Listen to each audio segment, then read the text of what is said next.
Most people that we see this time of year come here for seasonal housing. They're in that same mode that we have known people that have been here 20 years. I'm just going to come for 1 or 2 ski seasons and then I'm going to go on. And after the second ski season, they're in love with the area. They've made a network of friends, so they want to stay here.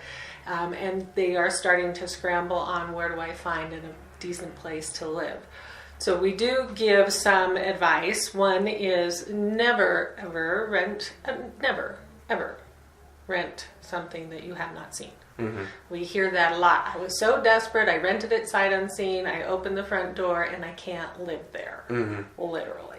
So don't do that. Some of the other things that we've suggested in past years, and I'm sure we'll do it again this year, if you don't have a place to work but you do have a job, go to work, find somebody you like, make friends with them, and see if they have a place where you can rent a couch or a closet or a spot on the floor to put your sleeping bag.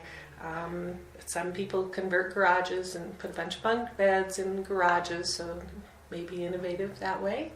That's not a fun thing to say to young kids who feel that they're here for their dream job and their dream year. And then there's this kind of ugly underside to what it looks like when the sun goes down.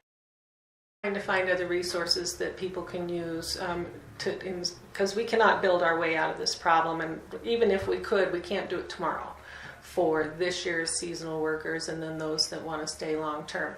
Some of the initiatives that we have in the county going through the Housing Authority is what we call our Housing Works Initiative, which is where we are trying to match qualified tenants with property owners who've previously had their units in a short-term rental situation, and connecting those two into a long-term lease. So we're effectively rescuing a property out of that short-term rental market and rescuing a family or a household and putting them into stable, decent housing.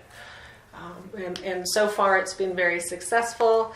More information about the program can be found both on the Housing Authority website and on the Family and Intercultural Resource Center website.